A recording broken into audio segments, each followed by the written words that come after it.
with coverage you can count on. This is the Erie News NOWCAST. Good morning on this Wednesday. I'm Mark Saldway. Thanks for jumping on Facebook Live for a mid-morning check of some of the stories we are following here at Erie News Now. We begin up in western New York, where police have a new murder investigation on their hands this morning. All happened around 8:30 last night along Water Street in Jamestown, New York. Police say a man was shot there, who was shot there last night, has died. Investigators have already labeled this deadly shooting a homicide. No word yet on the identity of that male victim. The Chautauqua County forensic team and members of the DA's office from Chautauqua County went to that shooting scene in Jamestown last night. Their work to gather evidence and sort it all out continues this morning. Authorities are asking anyone who may have witnessed this deadly shooting, again, Water Street in Jamestown, New York, about 8:40 last night. Anyone who may have witnessed it asked to give authorities up in Jamestown a call, and we'll have much more on this developing story throughout the day here on Erie News Now.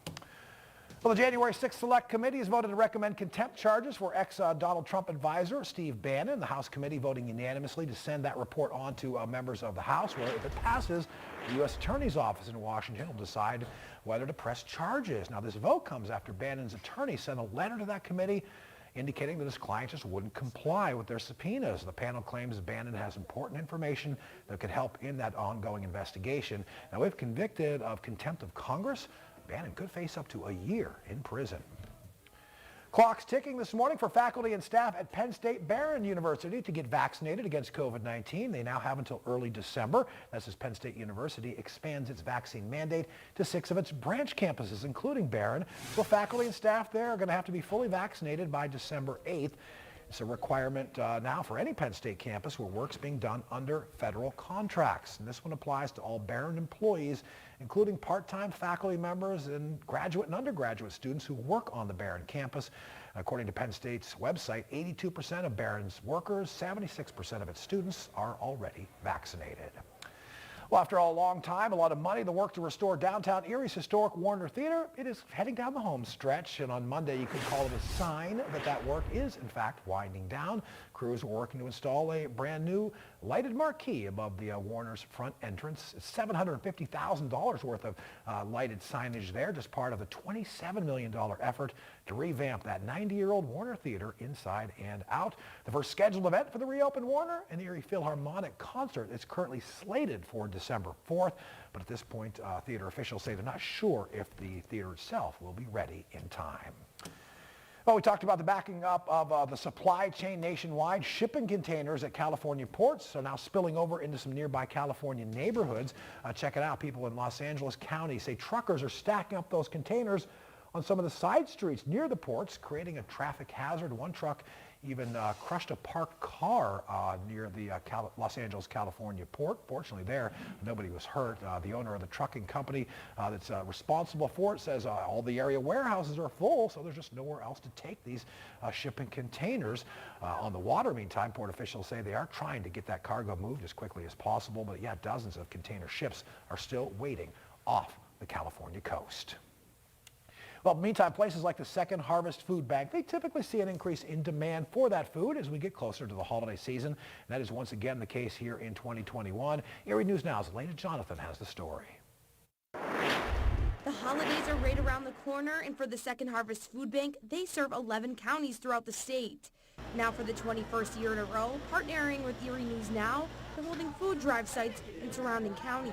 Well, last year, we didn't really know what to expect, with the pandemic kind of raging during the holidays, but it's still really important to make sure that people have basic essential necessities such as food, and especially around a time during the holidays. Like in years prior, on November 17th, the food bank will be in Erie, Warren, and Crawford counties collecting food for the holiday season. And it is nice to have, stuffing, instant mashed potatoes, gravy, cans of corn, things that you might find around, a Thanksgiving or Christmas dinner table. This food drive next month will accept turkeys and ham as well to help out families. Amy Weisner says she's excited to see the turnout this year, considering last year over $63,000 was raised and around 29,000 pounds of food was collected. So we're so glad that we could safely coordinate a food drive where people can just drive through, stay in their car, we unload the food from their truck right from them, and then we're able to, get that out to our agencies in time for the Thanksgiving holiday.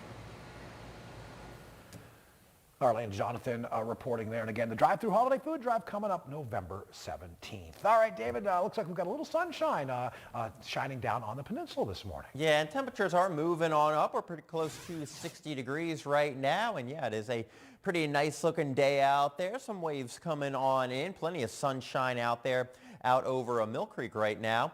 As we do deal with those refreshing temperatures, it will be fairly mild for this time of year as we go through the afternoon, but I don't think there'll be many complaints from folks today, especially since we are going to be dealing with some colder weather and some more of those showers coming in tomorrow. Right now, temperatures are generally in the 50s, right around 50 degrees in Bradford, but along the lakeshore, that's where temperatures are just a touch warmer overall. Not as chilly as it was yesterday morning and this afternoon. Great for any of those fall plans, whether you're going to the pumpkin patch for fun with the kids or have to stay home and do some raking, or maybe it's got to put away some of those things that are still out from the summer season. Maybe the grill, you're firing that up one last time. Well, the weather is certainly good, and it's looking good for Zubu tonight.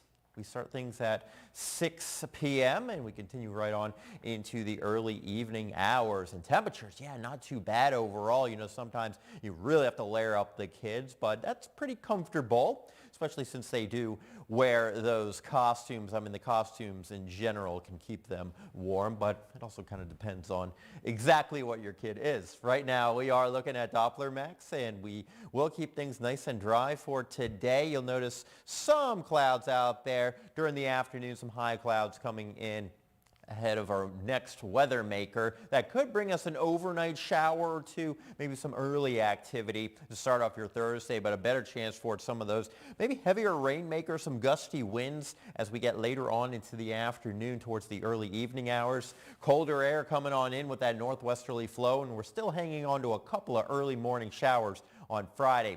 Zone outlook for today, temperatures looking good across the area, upper 60s, almost 70 degrees, good down there into Corry, Union City, as well as Waterford. And across Crawford County today, 68 in Conneaut Lake, Cochranton, back there towards Titusville, we got temperatures in the middle 60s and middle and upper 60s into Warren County. So we've got the unseasonably warm stuff today, but I'll tell you when those highs turn kind of chilly in that 7-day in just a moment. First, though, it's a story that David knows all about, a different setting coming up tonight for a couple of our coworkers here at Erie News Now. Our reporter John Last and First Warning meteorologist Sarah Tonks are going to be hitting the stage at Keller's Modern Magic and Comedy Club. It's something David actually did a couple years back. It's the return of that annual comedy show, Laughter in the Limelight. Yeah, David and John Stalen have been a part of this one in years past. Laughter in the Limelight puts local news personalities, weather personalities, politicians up on stage, looking for laughs, raising money for charity at the same time. So yeah, Mayor Joe Schember is going to give it a try once again tonight, along with our John Last and Sarah Tonks. It's all happening at Keller's, yeah, the former Junior's Last Laugh Club down on State Street in downtown Erie. Showtime tonight set for 7 p.m. And David, I don't know about laughs, but you're certainly going to get some folks smiling with your 7-day forecast. Yeah, certainly for at least the next 24 hours or so. We do have some of those showers coming in as we get into your Thursday afternoon. Breezy winds as well, and temperatures coming down as we head on Friday and into the weekend. Certainly a chilly fall touch to the air over the weekend. We'll have to monitor some inland temperatures forecast over the weekend. Could be dipping us well down into the 30s for a Saturday night and a Sunday night, and even next week as well. And if we get into the lower and middle 30s, obviously a frost, a light freeze, definitely a possibility. Couple isolated showers Sunday. We'll watch into next week. Another system may come on in and bring us some additional rain as those temperatures remain pretty cool, but almost seasonable as we head towards Tuesday. And we'll be back on Facebook Live about the same time tomorrow for another edition of the NOWCAST. A reminder, 30 minutes of news are coming your way at noon on WSE. I'm Mark Salday. We'll see you tomorrow.